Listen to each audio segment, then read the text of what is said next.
नमस्कार साथियों, स्वागत है आपका भी NK24 यूट्यूब चैनल पर। बहुत बहुत साथियों, क्या चर्चा करें, क्या हो रहा है क्या नहीं हो रहा, समझ में नहीं आ रहा। ऐसा देखने के लिए लगा था कि डोनाल्ड ट्रंप का जो टैरिफ लगाया गया है वो रद्द कर दिया गया है, लेकिन कुछ सिस्टम समझ में नहीं आया दरअसल हुआ क्या। देखो, ये है, सबसे पहले आप ये समझ लो कि इसका भारत पे इतना इम्पैक्ट क्यों नहीं देखने के लिए मिला। जो गिफ्ट निफ्टी है ना, ये 180 पॉइंट ऊपर दिखा रहा था, लेकिन उसके बाद में भी ये कुल मिलाकर ले देकर लामपेट बराबर रहा। हालांकि ये पॉजिटिव है एक तरह से देखा जाए तो, क्योंकि अभी भारत 25% के टैरिफ में है वर्तमान में। और अगर ये जो टैरिफ अभी 15% किया है डोनाल्ड ट्रंप ने, ये पहले पूरी पिक्चर समझो, आप नहीं तो समझ नहीं पाओगे तो सोलोगे हो क्या गया है। दरअसल जो डोनाल्ड ट्रंप ने अप्रैल 2025 में टैरिफ लगाए थे ना पूरी दुनिया पर, रेसिप्रोकल टैरिफ, उनको वहाँ के अमेरिका के सुप्रीम कोर्ट ने उनको अनलीगल करार दे दिया। हालांकि जिन पे जितने टैक्स कलेक्शन से पैसा जुटा लिया, उसे वापस करना है या नहीं करना, इसको लेकर के कोई क्लियर जवाब नहीं दिया कि ये वापस करना है या नहीं करना। लेकिन इनको अनलीगल करार दे दिया। इससे फायदा क्या है, नुकसान क्या है अनलीगल करार देने से, आप ये समझ लो।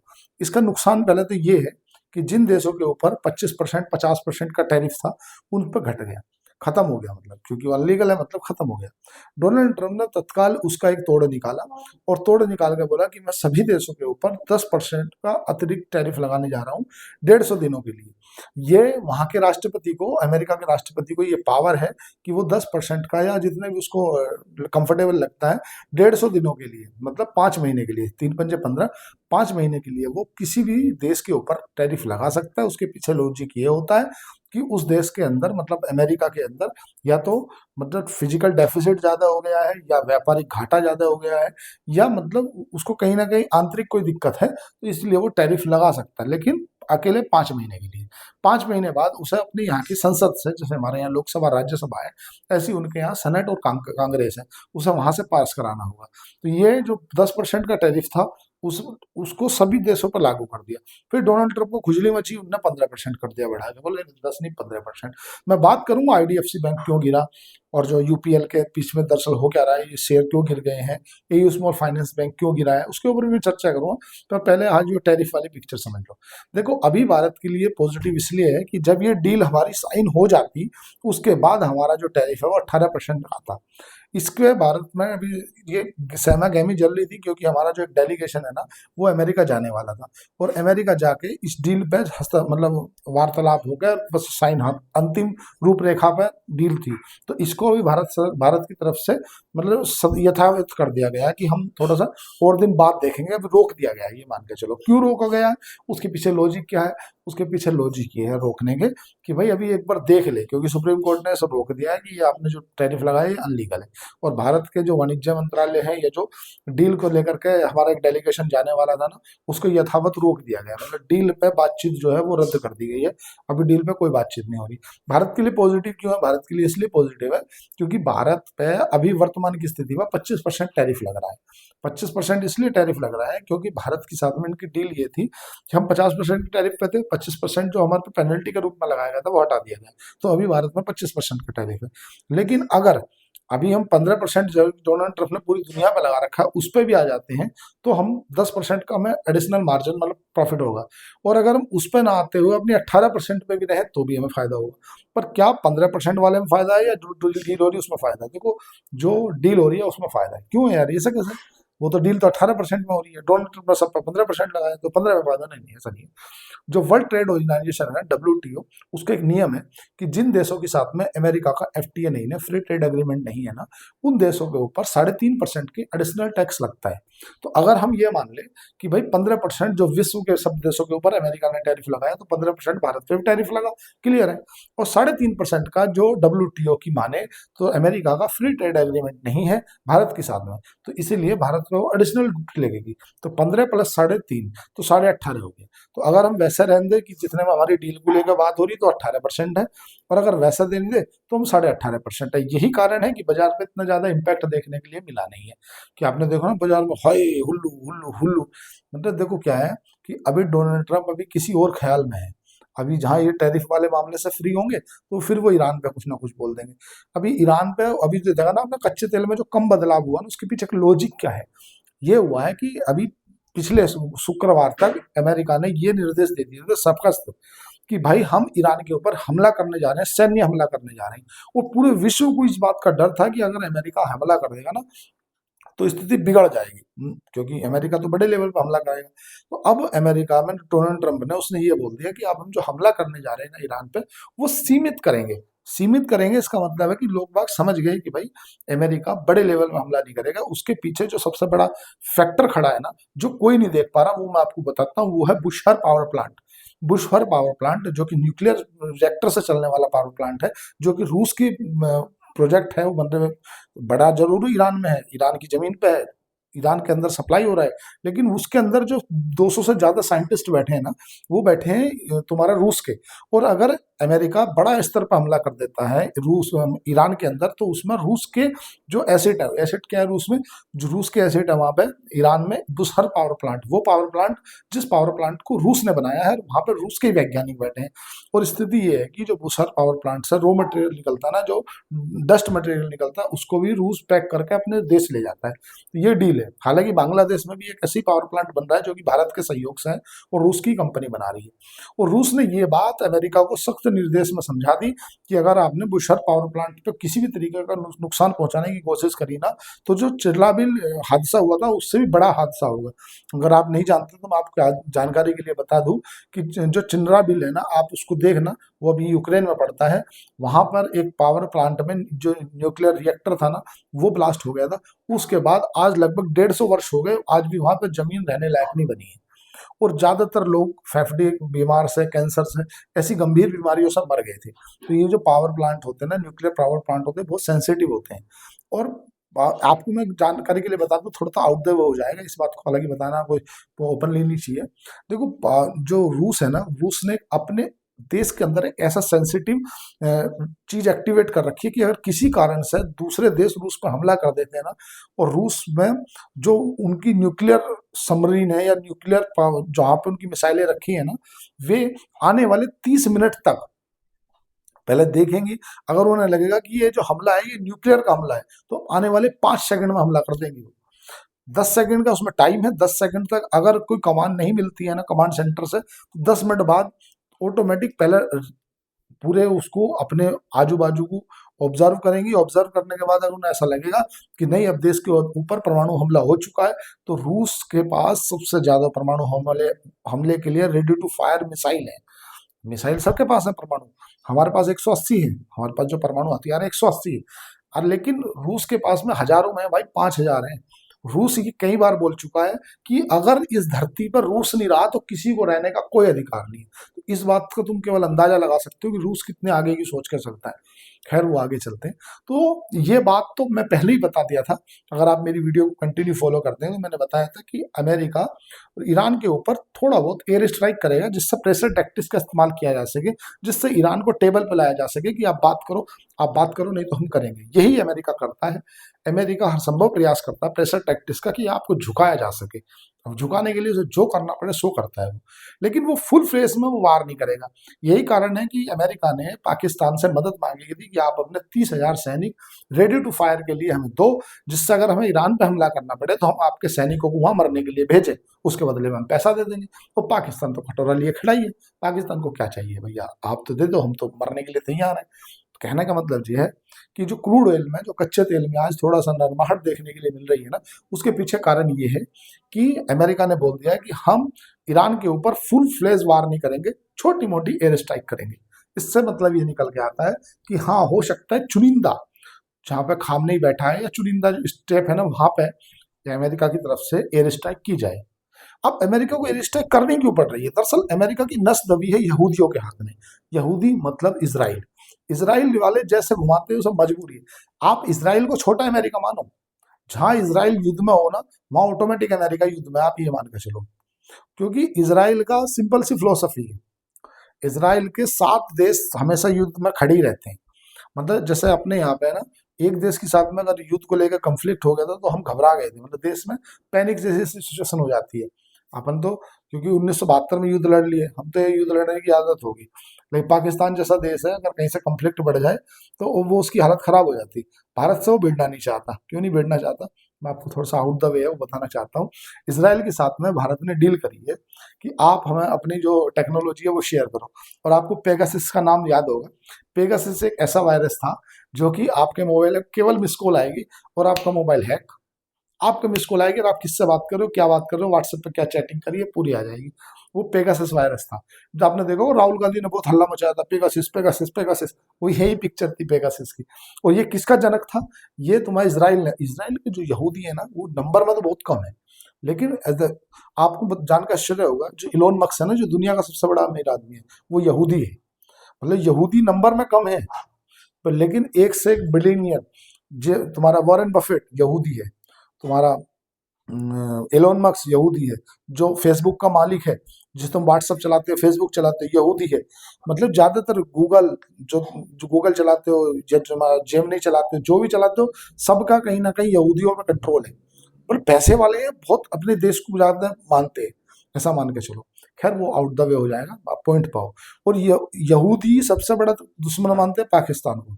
मतलब पाकिस्तान के पासपोर्ट पे ये लिखा है कि ये पाकिस्तान का पासपोर्ट इसराइल में मान्य नहीं है, क्योंकि इसराइल को वो देश ही नहीं मानते। जस्ट 1 मिनट साथियों, एक कॉल आ रहा, एक कॉल आ गया था तो इसलिए थोड़ा सा बिजी हो गया मैं। दरअसल बात समझने की कोशिश करो कि अमेरिका में जो अनुच्छेद है, मतलब अमेरिका का सैंक्शन 122 के आधार पर ट्रंप को ये पावर मिली है कि वो किसी भी देश के ऊपर टैरिफ लगा सकते हैं, लेकिन वो केवल 150 दिन के लिए ही लागू होगा। मतलब उसके बाद उसको उसके संसद से मंजूर कराना अनिवार्य हो जाएगा। अब आईडीएफसी फर्स्ट बैंक में क्या हो गया? दरअसल आईडीएफसी फर्स्ट बैंक की बात करें तो आईडीएफसी फर्स्ट बैंक के लग गए हैं लंका। लंका इसलिए लग गई है कि आईडीएफसी फर्स्ट बैंक में जो स्टेट गवर्नमेंट होती है, उनके थे अकाउंट, उस अकाउंट से 590 करोड़ रुपए की फ्रॉड का मामला सामने आया है। अब उसमें एक दिक्कत और है कि बैंक अभी इस बात से नकार रहा है, बैंक बचता सा किनारा कर रहा है। बैंक बोल रहा है कि हम पहले जांच कर रहे हैं और जांच करके हम बताएंगे। दरअसल मामला ये हुआ कि जब बैंकों के पास में स्टेट जो गवर्नमेंट के खाते होते हैं, क्योंकि 590 करोड़ रुपए किसी एक व्यक्ति का नहीं रहता।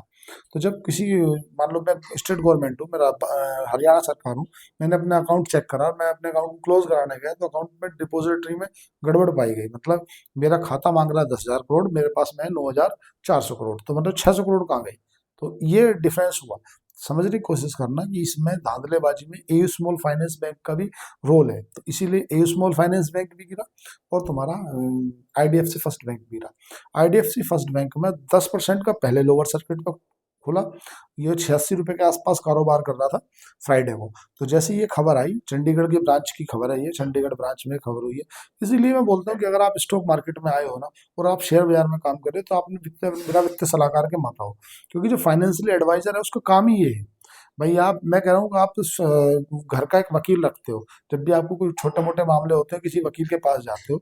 एक पुलिस वाला भी होता है कि अगर कोई पकड़ ले तो पुलिस वाले के पास जाते हो। लेकिन जब आपको फाइनेंस की सब बात आती है, पैसे की बात आती है, तो तुम खुद ही तुर्रम खा बन जाते हो। ऐसा नहीं करना। पान के ठेले पे खड़े थे हमसे बड़ा बल्लम कोई, ऐसा करना ही नहीं। बिना फाइनेंशियल एडवाइजर के शेयर मार्केट में कदम मत रखना। या कोई भी अगर कोई वित्तीय सलाह, मतलब पैसे से मामला को रिलेटेड ले रहे तो बिना पूछे मत करो। मेरा सिंपल सा लॉजिक है कि अगर भाई मैं खेती कर रहा हूँ, मेरे पे खेती नहीं आती, तो मैं किसान को हायर कर लूंगा कि भाई मुझे बता दे और मैं तुझे 500 रुपये रोज के दूंगा, तो पानी करना। तो मुझे देख देख के एक तो समझ में भी आएगा कि भाई नहीं। और इसका मैं प्रत्यक्ष को प्रमाण की आवश्यकता नहीं है। मैंने एक बार, मेरे पिताजी ने मुझे मना किया था तो डोल मत काटना, वो मैंने डोल काटी तो मेरा अंगूठा साफ हो गया। तो ये होता है।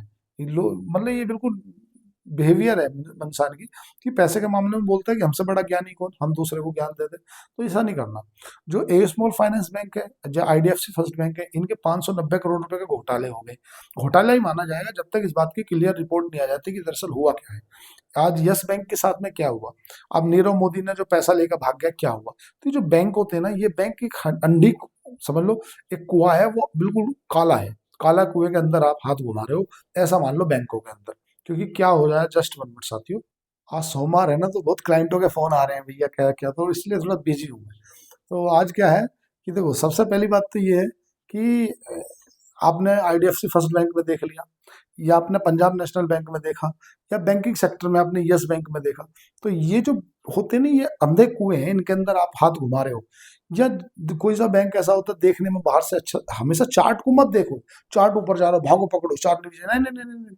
या मतलब एक मोटा मोटी बता रहा हूँ, किसी को खबर थी, जो फेडरल फाइनेंशियल बैंक है ना, फेडफिना बोलते हैं उसको, किसी को खबर है, मान लो खबर से बाजार नहीं चलता, किसी को अंदर ही डीपली कोई जानता है, तो अगर उसने 100 पे खरीदवाया और उसने 150 बिकवा दिया, 160 पे बिकवा दिया। ऐसे भी बहुत लोग हैं जिन्होंने 170 पे बिकवाया, मतलब जहां उसने टॉप बनाया वहीं बेचा। ऐसा जनरली बहुत कम होता है कि आदमी टॉप पे बेचे। वो तो वही बेच सकता है जो उस चीज को भापता हो कि नहीं यार अब नहीं, अब बहुत हो गया। उसके बाद में भी वो 170 पे बेचने के बाद भी 176 गया, तो लोग ये भी सोच सकते थे कि यार हमने 5-6 रुपये मिस कर दिए, पर वो उसके बाद आज 130 पे खरीद लो, आधे पे आ गया। तो मतलब कहने का ये कि ये पूरा जो खेल है ना, ये फाइनेंशियल एडवाइजर का है। जितना आपका फाइनेंशियल एडवाइजर इंटेलिजेंट होगा, जितना पढ़ा लिखा होगा, जितना जानकार होगा, उतना आप सेफ रहोगे। जैसे कि आप किसी यात्रा को करते हो ना, तो उस यात्रा में सबसे इम्पोर्टेंट क्या होता है? मतलब आप अगर कहीं भारत से अमेरिका जा रहे हो, लंदन जा रहे हो, ब्रिटेन जा रहे हो, जर्मनी जा रहे हो, तो आप कहीं भी जा रहे हो, तो उसमें इम्पोर्टेंट क्या है? आपका पड़ोस को में कौन बैठा ये इम्पोर्टेंट नहीं है, आपका पायलट कौन है वो इम्पोर्टेंट है। किस पायलट को कितने दिन तक विमान उड़ाने का अनुभव है वो इम्पोर्टेंट है। हादसे किसी के भी साथ हो सकते हैं, जैसा नहीं है कि जो पायलट ज्यादा दिन विमान उड़ा लिया उसके साथ हादसे नहीं होंगे, हादसे सबके साथ हो सकते हैं। बट जिसके पास में ज्यादा दिन तक प्लेन को उड़ाने का एक्सपीरियंस है, वो आपको हर प्रयास करेगा बचाने का, मतलब मरने नहीं देगा। और जिस जो मतलब सपोज करो वैसे ही अपना खेल कूद का आया और कहने लगा हवाई जहाज उड़ाने में पता तनख्वाह कितने मिला, कहला कितने मिला, कहला 1.5 लाख, कहला बात तो सही कह रहा है यार, पैसा इसी में है भाई, चलो भाई हम हवाई जहाज उड़ाएंगे। हालांकि ऐसा नहीं है, वो तो जो DGCL director general of civil aviation है वो अपने हिसाब से जांच करता है। बट उसमें भी कुछ प्राइवेट कंपनियां ऐसी होती हैं जो है प्राइवेट जेट आपको दे देती हैं। मान लो आप सिकथड़ हो और आपने बोल दिया, मतलब आपकी जैक वैक अच्छी है डीजीसीए में, और आपने बोल दिया कि ठीक है आप प्राइवेट जेट उड़ा सकते हो, तो आप देखा तुमने क्या हुआ, उप मुख्यमंत्री जी बैठे थे सर, पवार जी, महाराष्ट्र के। तो मैं ऐसा नहीं बोल रहा कि पायलट की गलती है, बट मैं ये कह रहा हूँ, मैं एक उदाहरण समझाने की कोशिश कर रहा हूँ कि शेयर मार्केट हो या कोई भी मार्केट हो, जो प्राप्त मतलब किसी भी चीज का एक्सपर्ट है ना, वो हमेशा कामयाब निकाल देगा, आपको बचा के ले जाएगा। और मैं कहता हूँ कि शेयर मार्केट का खेल है पूरा क्रिकेट के जैसा। क्रिकेट में इम्पोर्टेंट ये नहीं है कि आपने कितने रन बनाए हैं, इम्पोर्टेंट ये है कि आप कितने देर तक क्रीज पे खड़े रहे। अगर आप क्रीज पे खड़े रहे तो एक ना एक सामने वाला बॉलर लूज बॉल देगा, और आप वहीं से उसे उठा के बैक फुट पे छक्का चौका। और पता चले आप आके शुरू में हड़बड़ाहट में दे चौके दे छक्के के चक्कर में जो कोलपुट वाले आते ना, और वो तत्काल अपना विकेट गंवा लेते, फिर वे पवेलियन में जाके बैठ जाते। और फिर अगर कोई बॉल अच्छी आती भी है तो बोलते यार ये बॉल बहुत बढ़िया थी, इस पर तो आगे आगे से फुटबॉल मतलब एक पैर आगे करके मारना था, पर कहाँ से मारेगा, आपकी जिस पे थोड़ी है, वो तो पवेलियन में बैठा है। तो इसलिए शेयर मार्केट में आपको टिका रहना है। पैसा बने नहीं बने वो सेकेंडरी है, पहला है कि आपको अपना विकेट बचाना। अपना विकेट क्या है? अपना कैपिटल, अपना पैसा। बोले मेरा जो 1 लाख लगाया मैंने, वो मुझे 1.5 लाख नहीं करना। साल भर अगर तुमने 1 लाख लगाया और वो 1 लाख ही है तो समझ लो तुम ठीक हो। इसीलिए सावधान रहे, कोशिश रहें। तो बैंकों को जो मूड माहौल खराब करा, वो तुम्हारा आईडीएफसी फर्स्ट बैंक ने मूड माहौल खराब करा। फिर उसके बाद में ए स्मॉल फाइनेंस बैंक ने खराब करा। अब आ जाओ फार्मास्यूटिकल के लिए। तो फार्मास्यूटिकल के लिए जो ब्रोकरेज फार्म है ना, उन्होंने उसका टारगेट घटा दिया। टारगेट घटाने से हुआ ये कि भैया वो भी गिर गया। यूपीएल ने, जो यूपीएल है जो केमिकल से रिलेटेड कंपनी है, उसने अपनी एक सब्सिडरी कंपनी को डिमर्ज करने का कहा। वो आने वाले समय में शेयर मार्केट में लिस्ट होगी, तो वो और नेगेटिव हो गया, उससे और शेयर बाजार में गिरावट आई। तो भैया आज देखो ना, मैं कह रहा हूँ शेयर बाजार में तुम आए हो, पता तो नहीं है ना, तुम तो ये मान के चलो ना कि भाई अपना जो भी, मैं नहीं बोलता कि तुम से मेरे साथ आओ, शेर खान के साथ आओ, जिसके साथ भी जाना है। आप बोलो मेरे पास 1 लाख रुपए है, भाई मैं इसे बैंक में डालूंगा तो मुझे 7,000 रुपये मिलेंगे, मुझे तो भाई 14,000 रुपये दिवा देना, बस बात खत्म होगी। वो आपका फाइनेंशियल एडवाइजर जाने कि वो कैसे दिलाना चाहता है, क्या करना चाहता है, वो उसके ऊपर छोड़ो। तो इसलिए कोशिश रहो। आज अगर बात करें कि डाउजोन फ्यूचर नेस्डैक फ्यूचर, तो डाउ फ्यूचर नेस्डैक फ्यूचर जो है ना, वो रेड में दिखा रहे हैं, इसीलिए बाजार के अंदर हाई वोल्टिलिटी बनी हुई है। और कल जो है निफ्टी की एक्सपायरी है, मंगलवार है, तो एक्सपायरी के चलते थोड़ा सा पैनिक वाला, और कल आखिरी एक्सपायरी भी है। एक्सपायरी, मंथली एक्सपायरी और वीकली एक्सपायरी दोनों फंस रही हैं, तो इसलिए वोल्टिलिटी है। विक्स जो वोल्टिलिटी इंडेक्स है वो काफी उतार चढ़ाव देखने के लिए मिल रहा है। रुपया हमारा थोड़ा सा संभल के खुला है।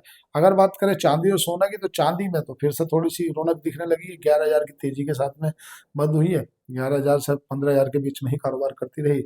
और अगर सोने की बात करेंगे तो सोने में भी $100 प्रति औंस के आसपास की बढ़त देखने के लिए मिला। कच्चा तेल में इतना ज्यादा उतार कि अमेरिका ने जो बोला था कि हम ईरान के ऊपर हमला कर देंगे, ये बोला कि अब हम छोटा मोटा हमला करेंगे, तो इसलिए ये सब चलता रहता है। पैनिक ना करें, जो भी कोई डिसीजन ले अपने वित्तीय सलाहकार के बिना पूछे ना ले। आज के लिए इतना ही। चैनल को लाइक करें, सब्सक्राइब करें, कमेंट करें। अब कल देखने के लिए होगा किस तरह से रिएक्ट करते हैं। पहले अमेरिका के बाजार खुल जाएं, वो रो रहे हैं, हंस रहे हैं, पहले वो देख लें, फिर उसके बाद अपन देखते हैं। ठीक है, धन्यवाद। चैनल को लाइक करें, सब्सक्राइब करें, कमेंट करें। धन्यवाद, थैंक यू।